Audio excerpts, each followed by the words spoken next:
All right. Hello, and welcome to today's episode where we are going to talk about shifting the context in which you're viewing a problem and really moving into a place of trust where you really believe everything's going to work out for your highest good.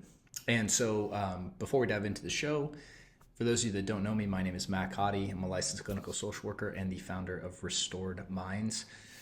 If you benefit from the show, please help us out by liking, subscribing, and leaving a nice review. And if you're looking for help on your journey to recovery, if you're in that fear loop and looking to take back control of your life, I have some links down in the notes that will really benefit you to get started, or you can head over to restoredminds.com as well and check out the various resources that we have for you. So let's go into today's episode. And this is a very, very important thing that if you really get this, it can take a lot of pressure off of the situation you may be experiencing. So you may be having panic attacks or OCD and anxiety loops, right? Intrusive thoughts, whatever it is. So so much when we're convinced that something's a problem, our focus and attention just gets directed on it again and again and again. And a lot of times we're convinced that in order for us to move on or really live the life we want to live, we need to resolve the problem first. But by paying so much attention to the problem and giving it so much energy and trying to change things that are oftentimes out of our control, like our emotions or our thoughts, especially done from a place of resistance, it paradoxically keeps us stuck in this loop. And that's what happens with fear, is that we get stuck in these loops that become self-perpetuating.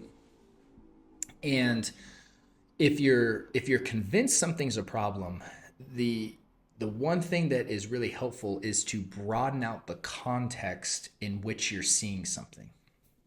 Because when you're looking at something, it generally, in every case is from a limited context. Just because we as people only have a limited context, even at our grandest capacity, right, our highest level of context we can operate from, it's still limited in the perspective of God or the universe or source or whatever word feels right for you there.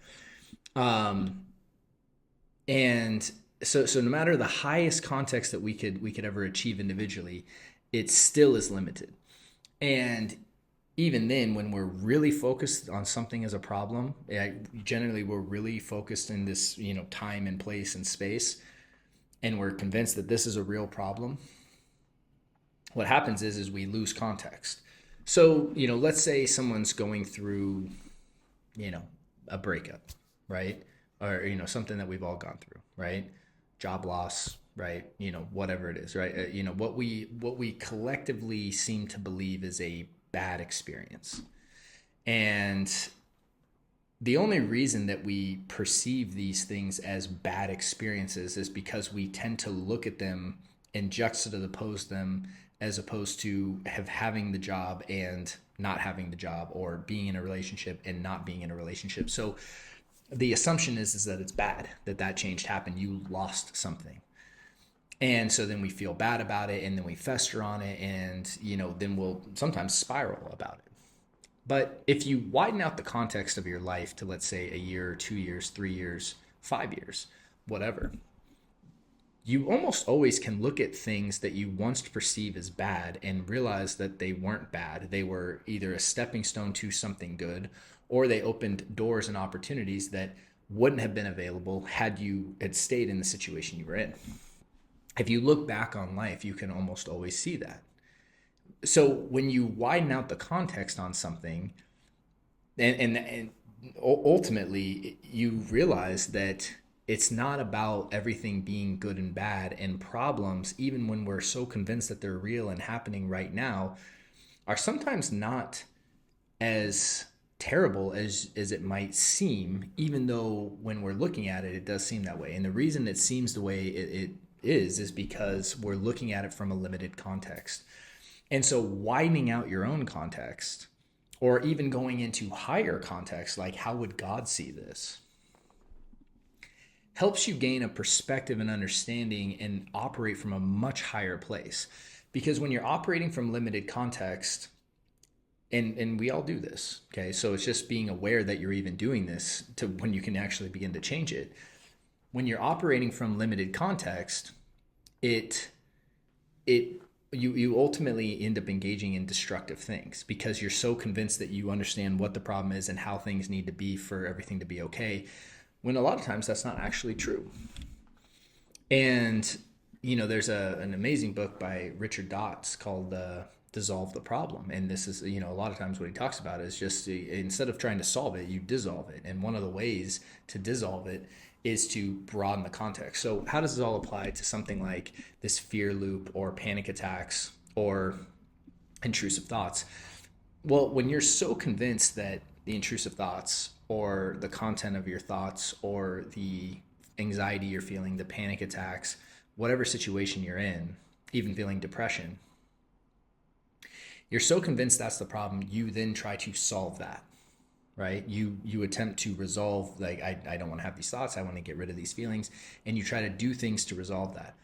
But if you broaden out the context of your life experience, try to ask yourself, like, what benefit could this serve? You know? And so there's probably going to be a lot of resistance when you first just heard that. There is no benefit, Matt. There's no way this would ever be a good thing, right? And I hear that a lot.